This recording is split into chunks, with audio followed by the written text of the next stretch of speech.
그날도 등산을 합니다. 사람들이 찾지 않는 그런 험한 길을 따라.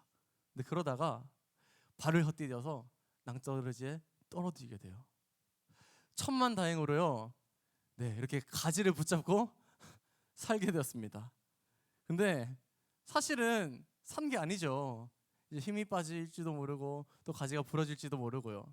그래서 힘껏 외쳤어요. 사람 살려. 여기 사람 있어요. 아무도 응답을 하지 않았습니다. 마지막 한 줄기 희망을 걸고 하나님께 기도하기 시작했어요. 하나님 저 좀 살려주세요. 하나님 저를 좀 구원해주세요. 하나님이 응답했을까요? 안 했을까요? 자, 하나님 응답하셨다고 생각하는 사람, 안 하셨다고 생각하는 사람, 나머지는 뭐야? 자, 하셨어요. 하셨는데 생각지도 못한 응답이었습니다. 이렇게 말씀하시는 거예요. 그 손을 놔라. 그 손을 놔라라라. 이렇게 하는 거예요. 그래서 이 사람이 이렇게 외쳐요. 하나님, 싫습니다. 저보고 죽으라는 거예요? 전 절대 못 나요. 한참을 하나님과 실랑이를 하는데요. 결국에 어떻게 됐냐면 손에 힘이 빠져서 손을 놓치고 말아요. 이 사람은 죽었을까요? 안 죽었을까요? 안 죽었어요. 왜냐? 알고 보니까 바닥까지의 거리가 한 편밖에 안 됐던 거예요. 낭떠러지에서. 아무튼 해피엔딩으로 끝났습니다. 해피엔딩으로 끝났죠. 자, 우리가 이 이야기에서 무엇을 깨달을 수 있는가? 바로 인간은 다음을 보지 못하는 존재라는 거예요. 인간은요, 다음을 보지 못하는 존재라는 사실. 손을 놓았으면 바로 아래에 바닥이 있다는 걸 알았다면, 다음에 어떤 일이 일어날지 알았다면 그렇게 했겠죠. 근데 모르니까 두렵고 겁이 나는 겁니다. 전도서 7장 14절을 한번 볼게요. 목사님 읽어드리겠습니다. 형통한 날에는 기뻐하고 곤고한 날에는 되돌아보아라. 이 두 가지를 하나님이 병행하게 하사 사람이 그의 장래 일을 능히 헤아려 알지 못하게 하셨느니라. 그래요. 하나님이 인간을 이렇게 지으셨대요. 다음을 알지 못하도록. 왜? 다음을 아시는 그분을 의지하기 위해서, 그분을 의지할 수밖에 없도록 만들려고. 자, 인간은 다음을 모르지만 우리 인생에 일어나는 그 다음 일들을 다 아시는 분 누구시죠? 하나님만이 다음을 아세요. 우리 인간은 모르고요. 근데 만약에 우리가 하나님이 아시는 그 다음 일을 우리가 같이 볼 수 있다면 이 세상 살아가는데 얼마나 든든하게 우리가 살아갈 수 있겠습니까? 오늘 말씀을 통해서 우리 믿음의 눈을 다시 한번 활성화시켜서 하나님을 바라보고 하나님이 행하시는 그 다음을 바라보는 그런 은혜를 같이 누리길 바라겠습니다. 아멘. 오늘 본문에 이스라엘 백성들도 마찬가지였어요. 이 낭떠러지에 매달린 사람처럼 어려움에 처했으나 그 다음을 보지 못하고 있었죠. 우리 22절부터 24절까지를 다 같이 소리내서 읽겠습니다. 자, 앞에 보시고 다 같이 시작.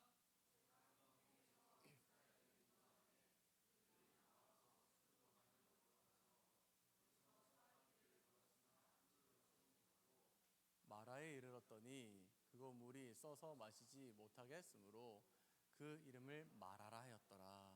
백성이 모세에게 원망하여 이르되 우리가 무엇을 마실까 하매. 아멘. 이스라엘 백성은 하나님이 홍해를 가르치는 기적을 경험했어요. 이스라엘이 애굽의 군대로부터 구원을 받았죠. 정말 큰 소리로 하나님을 찬양했습니다. 그러나 그 감사와 감격은 오래지 않았어요. 홍해를 지나 광야로 들어간 후에 사흘 동안이나 물을 찾지 못했기 때문이에요. 여러분, 3일 동안 사람이 물을 못 마시면 어떻게 될까요? 죽진 않아요. 네, 힘들어요. 네, 되게 힘든 상태였습니다. 그런데 저기 멀리서 오아시스가 보이는 거예요. 어땠을까요? 자, 오아시스 한번 띄워주세요. 너무 좋죠. 너무 좋아서 막 달려갑니다. 달려가서 머리부터 쳐박고 물을 마시는데요, 물을 마시는 순간 다 깨닫게 된 거예요. 아, 이 물은 마실 물이 아니구나. 너무 써서 마실 수 없는 마라의 쓴물이었던 거예요. 백성들의 마음이 무너집니다. 그래서 무너진 마음 사이로 하나님을 향한, 모세를 향한 원망이 튀어나와요. 모세요, 우리를 여기까지 끌고 나와서 죽게 하려고 한 겁니까? 홍해의 그 감격은 사라지고요. 순간의 어려움으로 하나님도 모세도 원망해버리고 말았죠. 자, 이게 바로 다음을 보지 못하는 인간의 일반적인 반응입니다.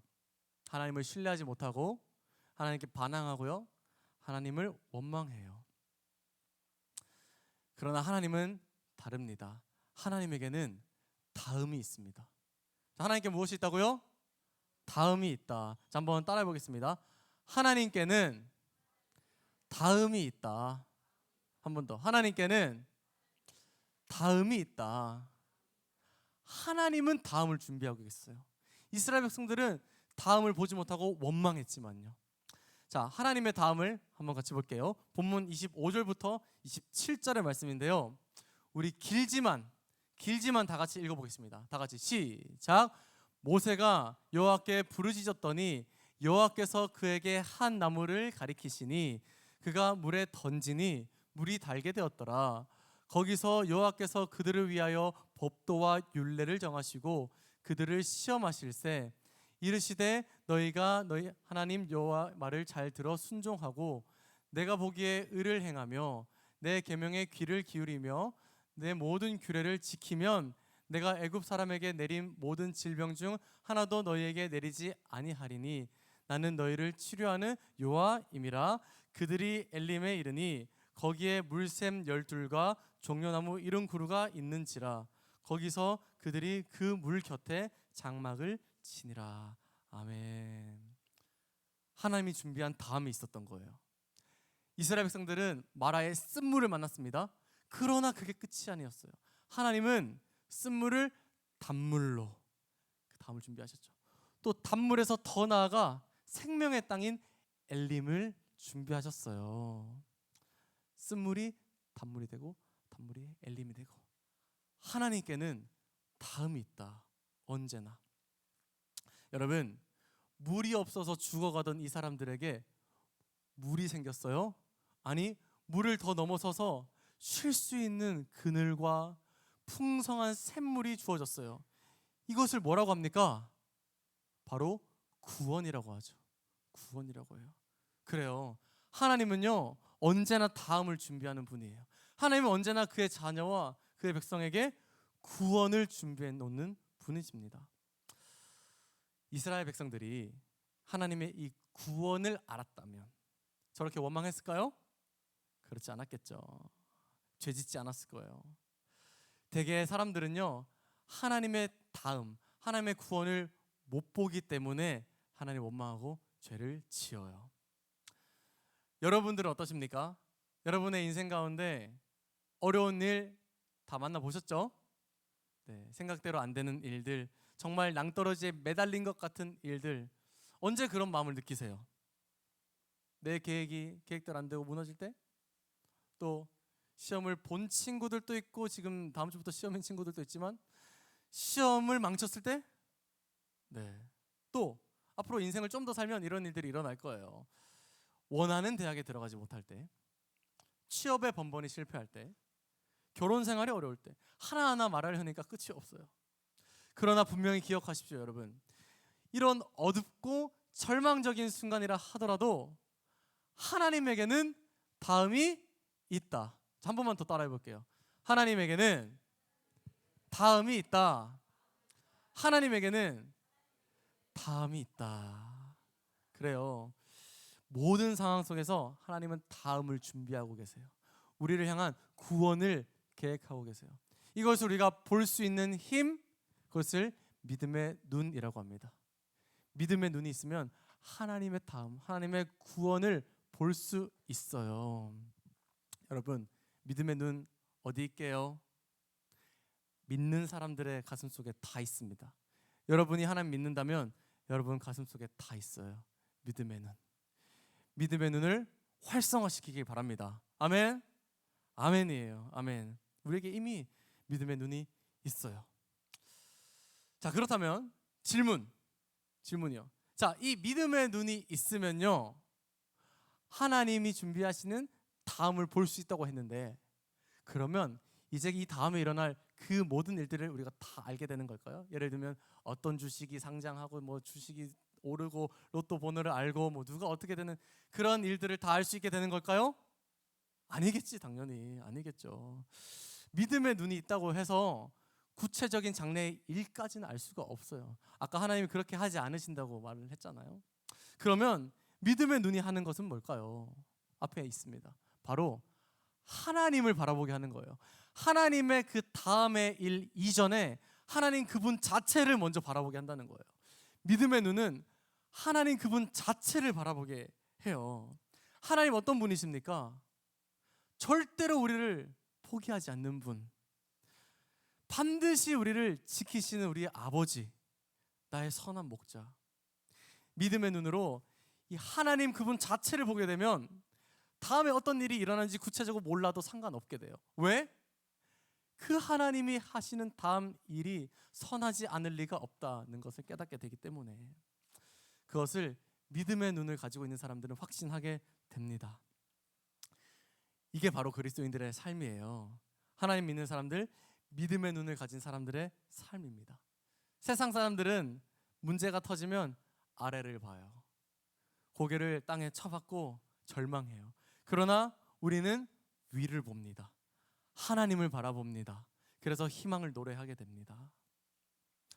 이렇게 말씀드리면 어떤 친구들은 이렇게 생각할지도 몰라요. 아니, 하나님도 못 해결하는 상황이 있겠죠, 목사님. 그렇게 생각하는 사람 있죠? 물이 없는 상황에서 물 만드는 것 정도야 하나님께 쉬운 일이니까 그렇게 하신 거 아니에요? 만약에 하나님도 정말 말도 안 되는 그런 상황을 마주하시면 하나님도 속수무책 아닐까요? 하나님께도 다음이 없는 상황이 생기지 않을까요? 이렇게 생각하는 친구들 있을지 모르겠습니다. No, 절대 그렇지 않아요. 우리 하나님은요, 능력 있는 분이에요. 단 1%도 실수하거나 무능력할 가능성이 없는 분입니다. 자, 지금부터 10초간 시간을 드릴 테니까 여러분이 여러분 인생에서 상상할 수 있는 가장 최악의 상황을 한번 상상해 보세요. 시작. 이번 시험 봤는데 하나씩 다 밀려 써버렸어. 최악이죠. 가능한 가장 최악의 상황을 한번 떠올려 보세요. 네, 겁내지 마세요. 그런 상황 안 옵니다. 네, 안 와요. 하나님 지키세요. 목사님도 이 설교를 준비하면서 내 인생의 가장 최악의 상황은 어떤 상황일까 곰곰이 생각해봤어요. 네, 생각해봤습니다. 근데 아무래도 우리 인생이 마주하는 가장 최악의 상황은 바로 죽음이 아닐까 생각이 들더라고요. 네, 죽음. 여러분, 그 어떤 고난이 있어도요, 죽지만 않으면 언제든 회복할 수 있어요. 그죠? 회복할 가능성이 있잖아요. 또 요즘 현대의학이 얼마나 많이 발전했습니까? 사람이 목숨만 붙어 있으면 어떻게든 살려내요. 살릴 수 있는 가능성이 있어요. 그러나 누군가가 죽는다면, 누군가 목숨을 잃는다면 다음이 있을까요? 없을까요? 없다 라고 생각하시죠? 아니에요. 우리 하나님께는 이 죽음마저도 문제가 되지 않습니다. 우리 다 알고 있잖아요. 하나님이 누구를 죽음의 권세에서 일으키셨죠? 예수님이요. 예수님. 그 아들을 죽음 가운데서 부활시키셨잖아요. 이게 바로 하나님이세요. 하나님께는 언제나 다음이 있다. 하나님께는 언제나 구원의 계획이 있다. 하나님 반드시 여러분을 구원하신다. 부활이 끝이 아니죠. 부활 다음에 무엇이 있었을까요? 그 부활을 믿는 자들 모두에게 나눠주십니다. 그래서 우리가 하나님 믿기만 하면 우리도 부활하고 구원받는 그런 은혜를 베푸시는 분이 바로 하나님이시죠. 하나님께는 불가능이 없습니다. 하나님께는 언제나 다음이 있어요. 그 언제나 반드시 우리를 구원하십니다. 얼마나 좋아요. 이분이 우리의 아버지시라는 것. 사랑하는 여러분, 삶의 순간순간마다 우리는 마라의 쓴물보다 더 쓴 것을 경험하게 돼요. 특히 우리 졸업하는 중3들 고등학교 가잖아요. 달콤할 거라고 생각하십니까? 한번 겪어보세요. 여러분, 우린 그런 순간들을 계속 살면서 만나요. 그러나 반드시 기억하세요. 하나님에게는 다음이 있다. 하나님 반드시 우리를 구원하신다. 우리가 우리의 믿음의 눈으로 그것을 보면서 언제나 하나님 찬양하고 흔들림 없이 믿음을 고백하며 살아가는 그런 삶 살기를 간절히 바랍니다. 네, 목사님의 한마디로 오늘 설교 마칠게요. 목사님의 한마디. 하나님에게는 항상 다음이 있다.